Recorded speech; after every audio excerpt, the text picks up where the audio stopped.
Hello everyone. आज हम इस वीडियो में पढ़ेंगे साइंस का कक्षा 10वीं का चैप्टर 1 दैट इज रासायनिक अभिक्रिया एवं समीकरण।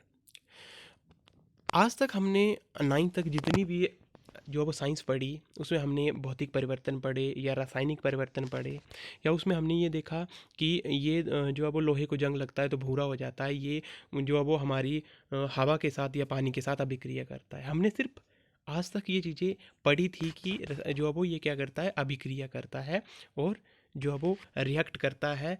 तो इस चैप्टर में हम इसके बारे में कंप्लीट डिस्कस करेंगे कि कैसे रासायनिक अभिक्रियाएं होती है और कैसे उनको लिखा जाता है। ठीक है, ये हमारी अभी सेशन की बिगिनिंग ही है।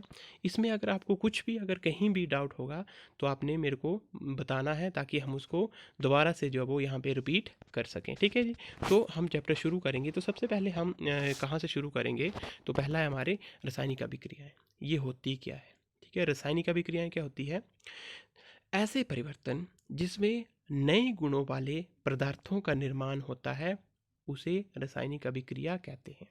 बिल्कुल ध्यान से आपने इसको सुनना है, पढ़ना है। देखो कि ऐसे परिवर्तन जिसमें नए गुणों वाले पदार्थों का निर्माण हो रहा है उसको हम क्या बोलेंगे?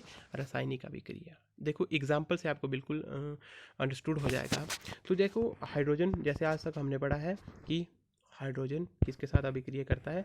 ऑक्सीजन के साथ, और क्या बना देता है? जल बना देता है। ठीक है जी, ये हमने आज तक जो है वो पढ़ा है। अब देखो इसमें हो क्या रहा है, यहाँ पे एक परिवर्तन हो रहा है।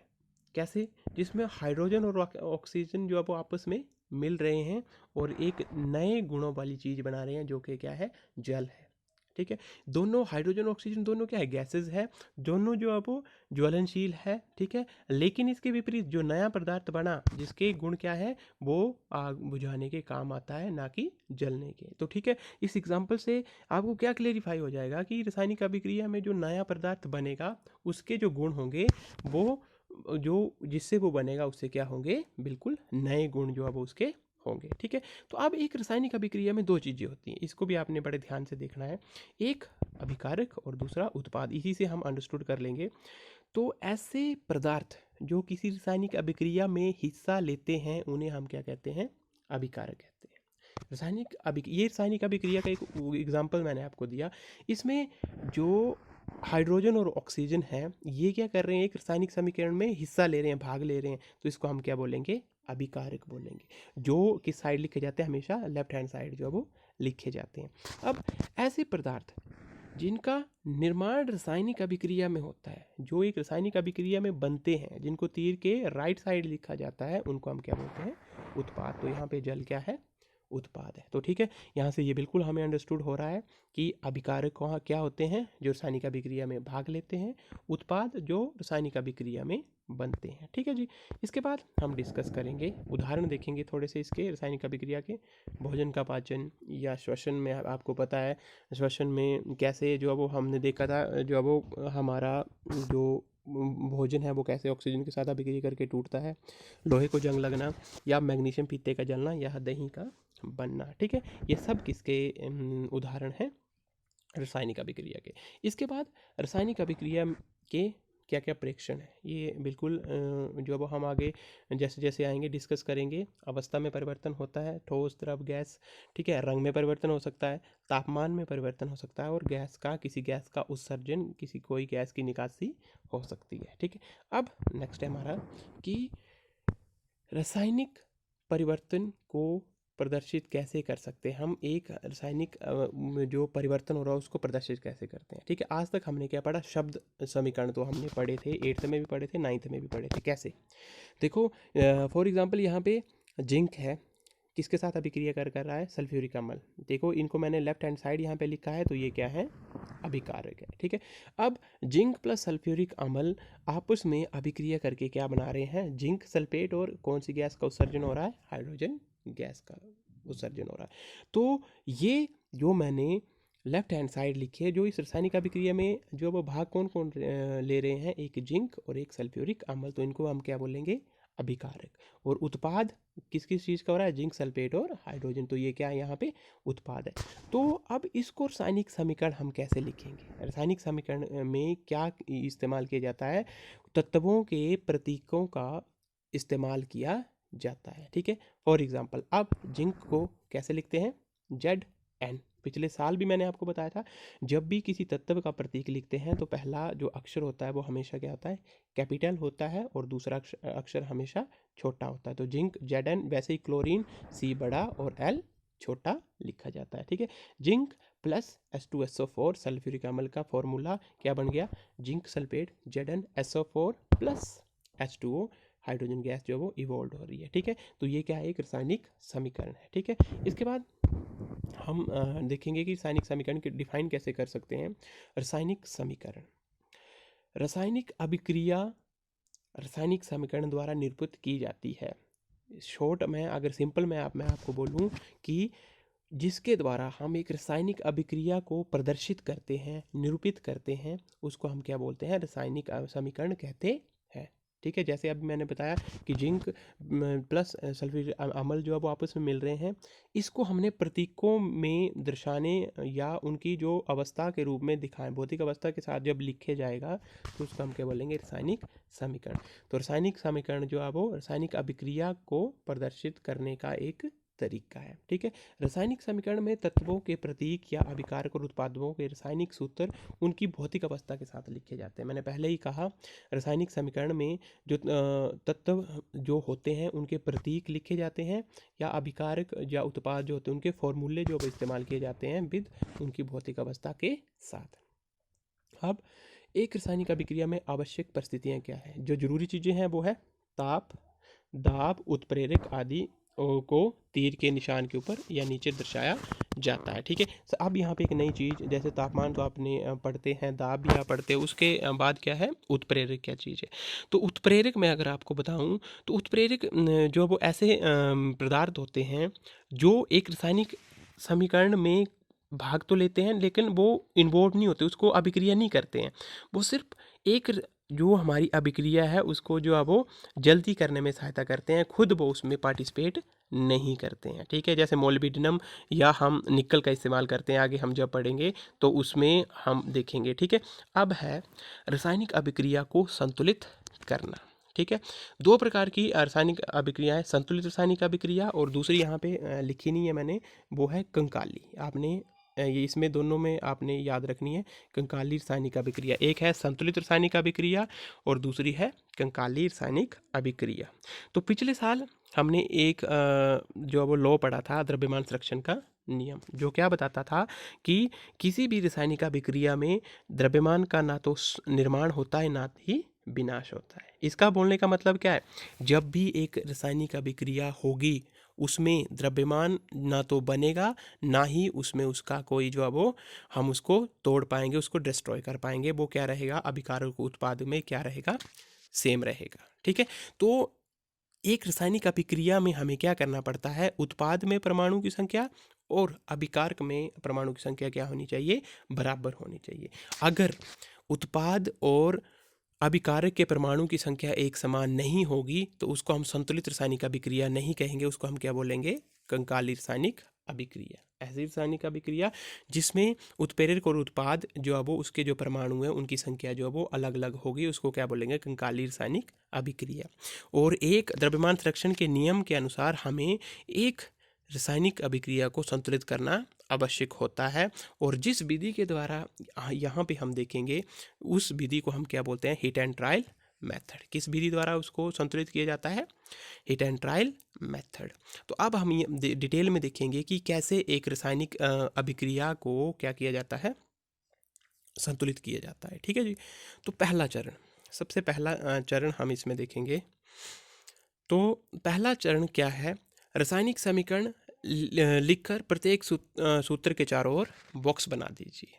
फॉर एग्जांपल देखो यहाँ पे थोड़ी सी Fe3 आपने यहाँ पे पढ़ना है इसको, और O को क्या पढ़ना है आपने, 4 पढ़ना है, Fe3O4, इस 3 को आपने भूल जाना है और 2 को भी आपने भूल जाना है। ठीक है, तो इसको हम देखेंगे। तो पहला जो हमारा काम है, पहला जो चरण है, एक रासायनिक समीकरण जो आपको दिया है उसके चारों ओर बॉक्स लगाने। यहाँ पे कलर से आपको दिखाया हुआ है।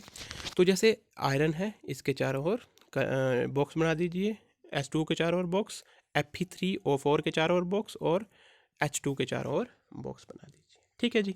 ये क्यों लगाए जाते हैं बॉक्स? देखो, अब मैंने इसके चारों ओर डिब्बे लगा दिए, इसका मतलब क्या है? अब मैं इन डब्बों के अंदर कुछ भी लिख नहीं सकता हूँ, ना ही किसी चीज़ को कम या बढ़ा सकता हूँ। इस चीज़ को बड़े ध्यान से, फॉर एग्जांपल यहाँ पे Fe3 है, यहाँ पे एक ही है, मैं इसको संतुलित करना चाहता हूँ, परमाणु की संख्या बराबर करना चाहता हूँ, तो मैं इसके अंदर क्या लगा दूँ? 3 लगा दूँ, जो वो क्या है, बिल्कुल गलत है।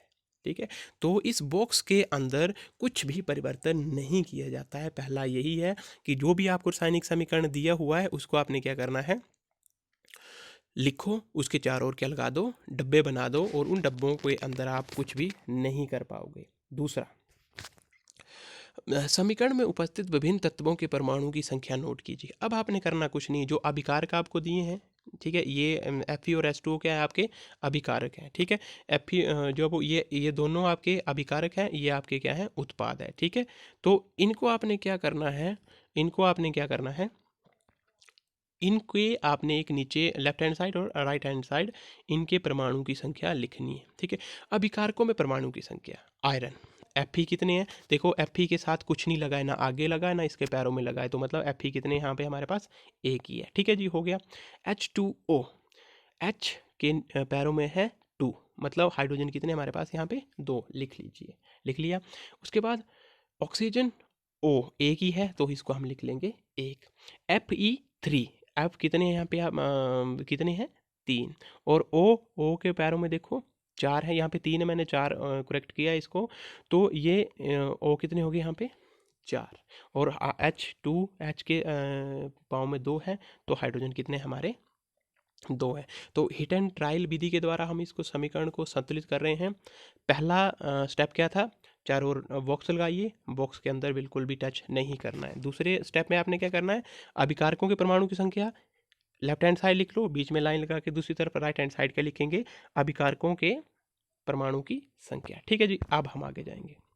अब तीसरा चरण क्या बोलता है, तीसरा चरण बोलता है कि सबसे अधिक परमाणु संख्या वाले तत्व को अभिकारक या उत्पाद की साइड अनुचित गुणांक लगाकर संतुलित कीजिए। अब सबसे ज़्यादा क्या है, सबसे ज़्यादा हमारे पास क्या है, ऑक्सीजन। ऑक्सीजन में उत्पाद में कितने हैं, 4, कितने ऑक्सीजन है, 4 है। अब देखो यहाँ पे हमारे पास कितने हैं, इस यहाँ पे हमारे पास H2O ऑक्सीजन एक ही है, तो यहाँ पे अंदर तो मैं 4 लगा नहीं सकता हूँ, तो मैं कहाँ पे लगा सकता हूँ, डब्बे के बाहर, तो मैंने कितने लगा दिए यहाँ पे, कितने लगा दिए, 4 लगा दिए। अब ऑक्सीजन यहाँ पे क्या हो गया, आपका संतुलित हो गया। ठीक है जी। अब दूसरा सबसे ज़्यादा क्या है हमारे पास, उत्पाद में 3 आयरन है, 3 आयरन है, अंदर मैं लगा नहीं सकता हूँ, तो बाहर मैंने क्या लगा दिया, 3 आयरन। दूसरे स्टेप में मैंने क्या लगा दिया, 3 आयरन लगा दिए, और 4 मैंने क्या लगा दिए, हाइड्रोजन लगा दिए। ठीक है जी, देखो बिल्कुल आसान है, इसको थोड़ा सा आपने खुद जो वो देखना है। क्या किया, Fe यहाँ पे 3 थे, देखो यहाँ पे Fe एक ही था, तो इसके आगे मैंने सिंपली क्या लगा दिया, 3 लगा दिया। और ऑक्सीजन यहाँ पे 4 थे, तो यहाँ पे मेरे को 4 जो है वो आगे लगाना पड़ा, तो H2 के आगे हमने क्या लगा दिया, 4। लेकिन आप देखो इससे क्या हुआ, Fe3 तो हमारे 3-3 दोनों साइड हो गए, ऑक्सीजन भी 4-4 हमारे हो गए, लेकिन प्रॉब्लम क्या होगी, हाइड्रोजन यहाँ पे कितने हमारे, 2 ही थे, यहाँ पे अब हाइड्रोजन कितने हो गए, 4 के पाँव में 2 है, आगे पे हाइड्रोजन के पाँव के 2 है, तो आगे 4 है, तो 4 मल्टीप्लाई बाय 2, तो कितना होगा, 4 2 ज़ा 8 यहाँ पे। और अब हमारे हाइड्रोजन कितने हो गए, 8। क्यों हो गए, देखो ऑक्सीजन को संतुलित करने के लिए हमें हाइड्रोजन के आगे क्या लगाना पड़ा, H, तो H यहाँ पे लगाएंगे, तो यहाँ पे कितने बढ़ गए, 4। तो हमारे अभिकारकों में हाइड्रोजन की संख्या कितनी होगी, 8, और दूसरी तरफ कितनी हमारी, 2 ही है, तो इस हाइड्रोजन के आगे मेरे को क्या लगाना पड़ेगा, 4 लगाना पड़ेगा, जो मैंने लगा दिया। अब इस रासायनिक अभिक्रिया को हम क्या बोलेंगे, रासायनिक अभिक्रिया पूर्ण रूप से संतुलित हो गई है। ठीक है जी। उसके बाद हम क्या देखेंगे कि पांचवा चरण सिंपल सा चरण है कि अभिकारकों में उत्पादों में भौतिक अवस्थाएं लिखनी। अगर वो कोई चीज़ ठोस है तो उसको एस से बताना है, द्रव है तो लिक्विड, और गैसीय अवस्था है तो जी से उसको करते हैं, और अगर कोई जलीय विलयन है तो उसको हम क्या लिखते हैं, एक्वस। अब यहाँ पे आप समझ जाओगे, लोहा सोलिड ठोस होता है, तो लोहे के ब्रैकेट में मैंने क्या लगा दिया, एस। H2O, इसको आप गैसेस फॉर्म में लेंगे, ठीक है, और लास्ट क्या आपका है, 4 H2O 4H2 मतलब ये किस अवस्था में है, हाइड्रोजन जो है वो गैसीय अवस्था में है, ठीक है। और इसके बाद छठा है कुछ आवश्यक परिस्थितियों जैसे ताप, दाब या उत्प्रेरक आदि को भी तीर के निशान के ऊपर या नीचे लिखें। जहाँ पे ये पॉसिबल है उसको भी हम तीर के ऊपर जो है वो तापमान दिया हुआ है, जैसे 373 केल्विन दिया हुआ है या कोई पर्टिकुलर प्रेशर दिया हुआ है या कोई उत्प्रेरक दिया है, तो उसको भी हम तीर के निशान के ऊपर लिखते हैं, ठीक है। तो ये है बहुत इंपॉर्टेंट है हिट एंड ट्रायल मेथड किसी रासायनिक अभिक्रिया को संतुलित करने के लिए। दोबारा से मैं आपको रिपीट कर देता हूँ। सबसे पहले आपने क्या करना है, सूत्र लिखना है, उसके चारों ओर बॉक्स बनाने हैं। दूसरे में आप क्या करोगे, अभिकारक में परमाणु की संख्या अलग से लिख लो, उत्पादक में अलग से लिख लो। उसके बाद जो सबसे ज़्यादा दिया है उसको मल्टीप्लाई करते चलो और उसको संतुलित करते चलो, ठीक है। नेक्स्ट वीडियो में हम क्या डिस्कस करेंगे इसके बाद कि रासायनिक अभिक्रियाएँ कितने प्रकार की होती है।